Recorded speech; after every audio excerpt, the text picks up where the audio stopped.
but it will say things that, like, the second sentence really contradicts the first one, but in a subtle way. And it's clear that there's no actual understanding going on, right? Like this connectionist model where you do everything from the bottom and you try to predict has not resulted in machines that actually understand anything. And it's not clear, like the idea so far basically in this like sort of, deep learning revolution has been like, oh, well, if it's not working well, we'll just throw yet more computational power at it. We'll throw yet more data at it. We'll just like scale the shit out of it, and that will make it work. And I think, sort of in the like post GPT-2 era, it's becoming clear that just scaling the shit out of it is never going to get existing technology to actually understand. Like it is not built as a machine that is capable of understanding. All it does is predict. What is the state of your optimism on the progression towards AGI, artificial general intelligence? Yeah, I mean, it's so hard to know. Like, I actually feel like we're probably still on the curve that Ray Kurzweil predicted in, the singularity is near. Like he said, basically 2029 for a human level intelligence, and 2039 for sort of the singularity where, machine intelligences outweigh all of human intelligence. I feel like in any sort of realistic appraisal of the where we are still following the curves that he laid out. That said, it's also clear that like we still have no conceptual understanding of how we're going to get from where we are now to AGI.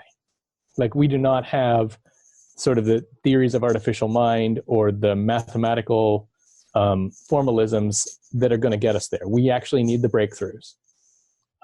But, we have 9 years. And I mean, one of the things that has been truly stunning about the current sort of AI summer is the sheer level of human resources and manpower and brain power that is being poured into it.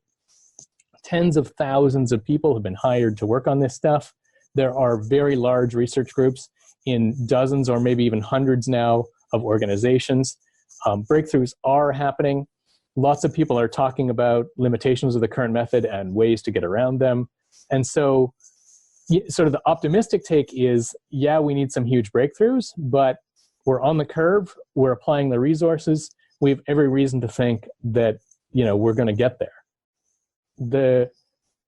Like reasons to be pessimistic are, it's pretty clear that some of the hopes from this initial wave of optimism, like the self-driving car thing, are like going to take much longer than we had thought. So like, if you look back 5 years ago, pretty much all of the self-driving car teams were saying that they were going to be, sort of fully deployed, level 5 systems by 2020, right? I should be able to hail one with my phone right now. Yeah, all of them said that. And not only has that not come to pass, but pretty much all of them have now retrenched in a way where like, they're projecting it's going to be at least another 5 years.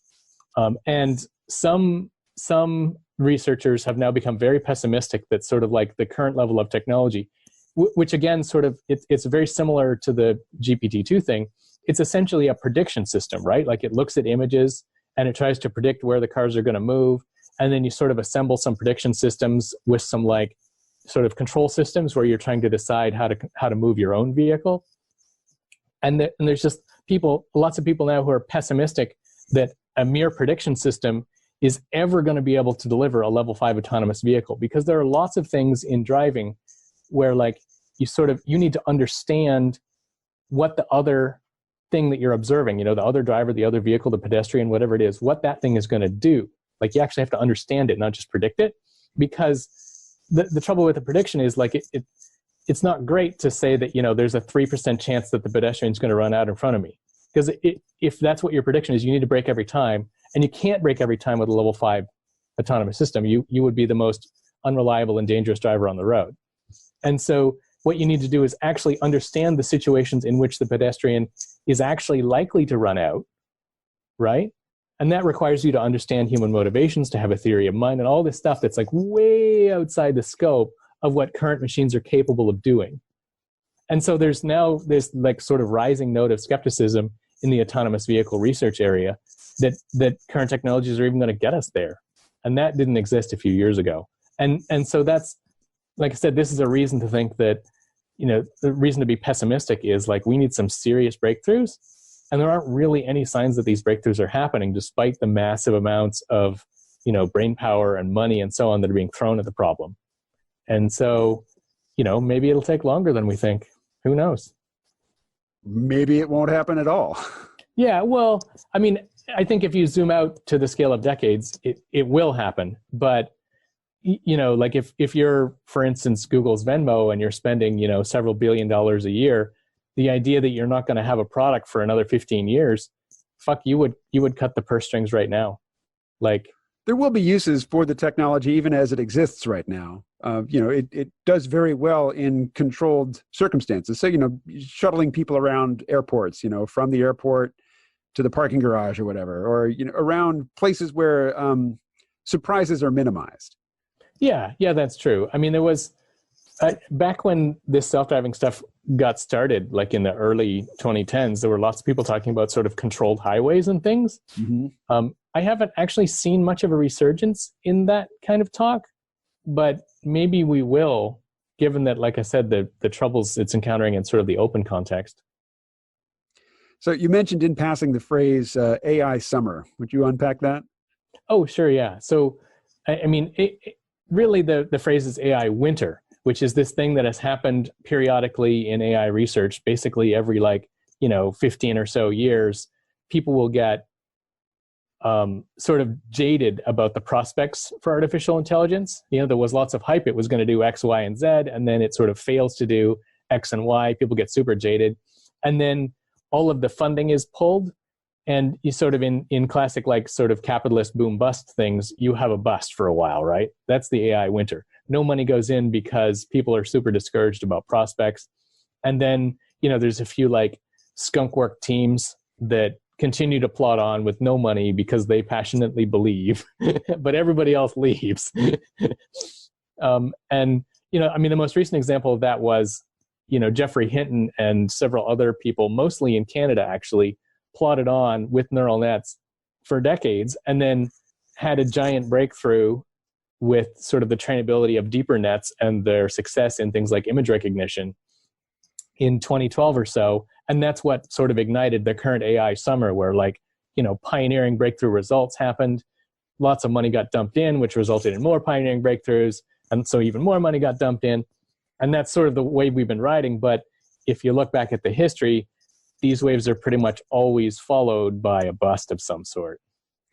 Well, I think the importance of AlphaGo beating Lee Sedol in 2016 just can't be overstated. Yep, I agree.